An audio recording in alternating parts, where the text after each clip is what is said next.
मित्रों, जैसा कि आप सब जानते हैं कि रामायण काल में बहुत से शूरवीर तथा शक्तिशाली लोग हुए हैं, जिनमें से एक था बाली। बाली किष्किंधा का राजा था, देवराज इंद्र का पुत्र तथा तारा का पति होने के साथ सुग्रीव का बड़ा भाई और अंगद का पिता था। बाली अत्यंत शक्तिशाली तो था ही, परंतु उसके साथ उसको ब्रह्मदेव से एक ऐसा वरदान प्राप्त था जिसके कारण उसके अंदर अपने दुश्मन की आधी शक्ति समाहित हो जाती थी। इस ही वरदान के कारण बाली ने अपने जीवन काल में बहुत से राक्षसों को धूल चटाई थी। यहाँ तक रावण भी बाली के सामने नहीं जीत पाया था। बाली ने रावण को भी इस ही वरदान के चलते युद्ध में मात दी थी। परंतु एक बार बाली का यही वरदान उसके लिए अभिशाप बन गया था। जब उसने महाबली हनुमान जी को युद्ध के लिए ललकारा। मित्रों, एक बार की बात है, बाली एक वन में भ्रमण कर रहा था और वन के लोगों को चुनौती देते हुए यह कह रहा था कि इन तीनों लोगों में उससे ज्यादा शक्तिशाली कोई नहीं है और उसको युद्ध में कोई भी परास्त नहीं कर सकता। उसी वक्त वहां पर एक पेड़ के नीचे हनुमान जी बैठकर भगवान राम के नाम का सुमिरन कर रहे थे।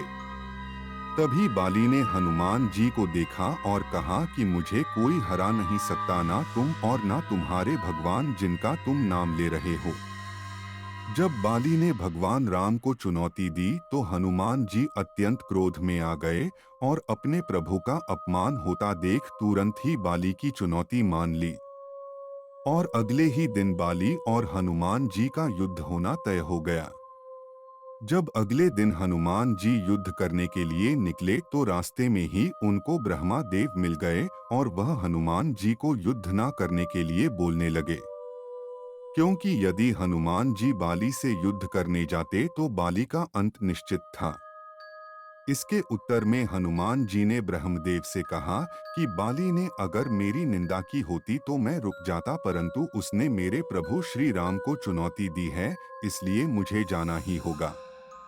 ब्रह्मदेव के बहुत रोकने के बाद भी जब हनुमान जी नहीं रुके, तब ब्रह्मा देव ने कहा कि आप युद्ध करने अपनी शक्ति का केवल 10वां हिस्सा लेकर जाएं, बाकी शेष अपने प्रभु के चरणों में छोड़ दीजिए। ब्रह्मा देव की ये बात हनुमान जी ने मानी और अपने बल का 10वां हिस्सा ही अपने साथ रखा, बाकी शेष श्री राम के चरणों में रख दिया और बाली से युद्ध करने निकल गए। बाली और हनुमान जी जब युद्ध भूमि में आमने सामने आए तो बाली के वरदान के चलते हनुमान जी के बल का आधा हिस्सा बाली के अंदर समाहित होने लगा। कुछ ही समय में बाली अपने शरीर के अंदर अत्यंत बल महसूस करने लगा, जितना उसने आज तक कभी नहीं किया था। बाली को ऐसा लगने लगा कि मानो उसके शरीर की सभी नसें फट जाएंगी और उसके शरीर का समस्त रक्त बाहर आ जाएगा। तभी वहां पर ब्रह्मदेव प्रकट हुए और उन्होंने बाली से बोला कि तुम्हारे वरदान के चलते बजरंगबली की आधी शक्ति तुम्हारे शरीर में प्रवेश कर रही है और तुम्हारा शरीर हनुमान जी की शक्ति का एक छोटा सा हिस्सा भी नहीं झेल पा रहा है।